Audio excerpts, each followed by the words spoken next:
back to Throwback Thursdays for another retro review here at the K.O.E. Nation. I am your king of extreme, Lord Phil, K.O.E. Ah, yes, here to give you another marvelous retro review from my time over at the Revolutionary Wrestling Podcast, but I thought it would be the perfect time for me to bring that over here to you at the K.O.E. Nation with just a little added Phil K.O.E. flair. So without further ado, folks, let's get to the show and enjoy this retro review. For our taste test and review of Green Spot Single Pot Still Irish Whiskey, I am the devilishly handsome outlaw himself, your king of extreme, Phil K.O.E., joined by my indomitable broadcast partner, the one, the only, Tony fucking G. Like, share, subscribe, folks. Here we go. So we're getting into an area that excites Tony a little more, yes. And that is the Irish whiskeys. Yes. If you've been following our channel, we've dropped a couple of Canadian and Canadian-ish reviews. So Tony thought he needed to try and bring me back over to the dark side of the Force, if you will, you know. Yes. Away from that clear Jedi Canadian whiskey. That's a fair I'm nothing if not topical, folks. This is actually one that we were recommended as we were going on a little shopping trip for alcohol. Yep. Lucky enough, we happened to see it, picked the bottle up, and I've been eager to jump into this. So, first and foremost, let's get the bottle out. Ooh. And it looks nice. Simple, but nice. It is 40%, 80 proof. Let's see here. One thing I found of note on the back was, obviously this is out of Dublin, and in 1887... You don't get more Irish. No. The entrepreneurial family expanded into the whiskey bonding business, whereby they sent empty wine, sherry, and port casks via horse and cart to the local Jameson distillery. I thought that was an interesting little tidbit. Jameson finished in a wine barrel. Ah, stop. Oh. These were then filled and returned to the Mitchell Cellar Warehouse on Fitzwilliam Lane. There, beneath cobbled streets, the whiskeys matured for many years until they were ready to be bottled and sold. They sold a range of whiskeys under their Spot brand name. This rather peculiar name originated from their practice of marking casks of different ages with a dab or spot of colored paint, which you can see on the top. They're nothing if not on brand. There was a blue spot, red spot, and even a yellow spot, but Green Spot emerged as their most popular whiskey and is one of the few whiskey bonder brands to have survived to modern day. Whew. There are some tasting notes, not going to look at them. The thing that interested me is we heard this is a good example of a traditional Irish whiskey.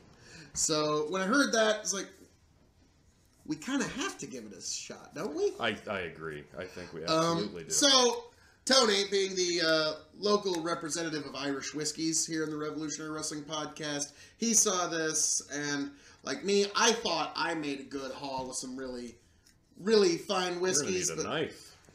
But Tony, on the maybe other, not. I think I got her. I was about to say, usually these whiskey bottles are idiot-proof. There we go.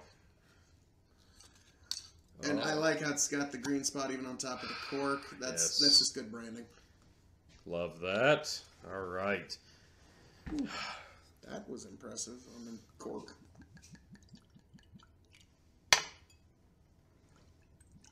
Plenty.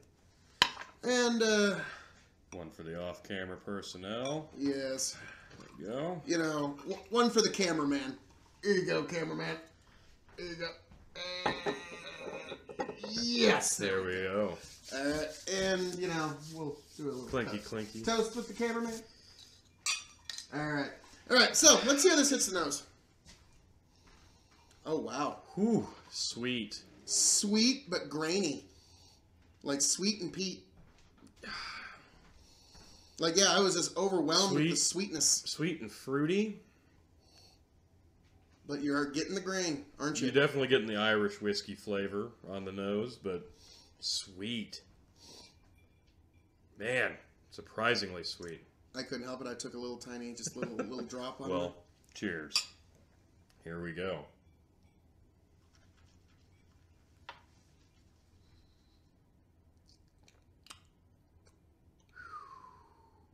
Ooh. Boy, that is smooth. Yeah. Oh, wow. Now I'm getting them back. Not nearly. A delayed aftertaste. A very, very faint burn. Not on the tongue. Back of the throat. Mmm. Very sweet. I'm getting basically cereal grains and citrus. I'm getting just specific fruits. Citrusy fruits would be a fair. Pear? Yeah, pear's there. I can taste that. Very sugary fruit. I'm pleasantly surprised by the fruit sweetness in this. Like that graininess, you feel like that would be smokiness if it had been prepared a little differently.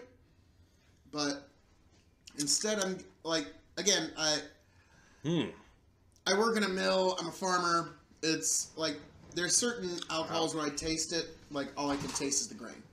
Not with this one. This one is complex yet approachable. Yeah, you get the grain, but it's definitely not what you're focused on. So I can't help but focus on the sweetness. And yes, like the. But now that you're saying pear, that's absolutely what I feel like. Yeah, when you bring it to your nose, first thing that hits you, sweet, and then right after, like on the heels of it, it's like a sweet grain. Here are the tasting notes. Fresh aromatic oils and spices with orchard fruits and barley on a background of toasted wood. That's the nose. The taste, full spicy body, hint of cloves along with the fruity sweetness of green apples rounded off with toasted oak. And the finish, lingering flavors of spices and barley. So, I'd say we're right in line with what they are advertising on the packaging. Oh, yeah. So this one's tough. This one's going to be tough. Now, cameraman, you give it a thumbs up or thumbs down? We get a thumbs up from the cameraman. That's a good endorsement. Now, you don't get any better than that. Here's going to be a tough one for you. Irish whiskeys, 1 to 5 stars. I really like this. Go figure. I know. I'm going to give this on a term of Irish whiskey. It's like me liking a farm stock, Tony, or a whistle pig. Goodness, I actually am going to give this a 4 on Irish whiskeys. And in terms of brown spirits, sir? 3.5. 3.5. 3.75 maybe. Because you got to remember, folks, Tony G is awful hard to please. Well, the brown spirit scale's so flooded. It's so hard to rate high. You are right. But yeah, 3.5 to 3.75. The whiskeys, the bourbons, the cognacs, the brandies. It's a diverse scale. The armagnacs, even some of the darker tequilas and mezcals. But I really like this. Yeah, I am really enjoying that. I'm glad we waited. I'm going to be a little more generous with you on one scale. Okay. On the Irish whiskey scale, because this is such a great example of classic Irish whiskey types, I'm giving it a 4.25. Okay. That's fair. I'm fine with that. In terms of brown spirits, I'm giving it a 3.75. Okay. It's definitely one, if I saw it for a good price, I'd jump on it, because this is Which is essentially what I did. Now, here's the tough one. Do you put it on the middle or the top shelf, T? I would put this personally on the top shelf myself. I think it's, from a story and a flavor standpoint, it stands out enough that it's top shelf worthy, and I think it's aesthetically pleasing enough, bottle and packaging wise, that this would look good on anybody's top shelf. It just pleases the aesthetics of my nose. Yeah, like pretty much all the senses. If you were going to not drink whiskey and just nose it, this would be an excellent... Oh, absolutely. Excellent nose, because you could spend a long time trying to find all the aromas. It's like, what was one of the fruits that they pointed out? Green apple. Not that one. Clove. There we go. Clove. That's what I was... Yeah. Now that you point out, I can't Yeah, it's now in my brain now. There's clove in there. Yeah, I'm really enjoying this. I'm glad we got this recommended. I'm glad we were able to find it just like that. It was meant to be. Goodness, yeah, this... Meant to be. This smells like a little patch of land we have up at the river where we have some clover, actually. Yeah. Right, now that I can't... Wow. Well, that's really good. That's really good. I'm going to be giving this a thorough recommend. And you're right, Tony. If this was my bottle, it would go on the top shelf. There you have it. So, folks, I definitely say you give Green Spot Single Pot Still Traditional Irish Whiskey a try. Even if it's just one, I'd say you give this bottle a shot, and I think you're going to find friends and family are going to thoroughly enjoy it. So, if you're Tony, a fan of Irish whiskey, this is definitely one you're going to want to try.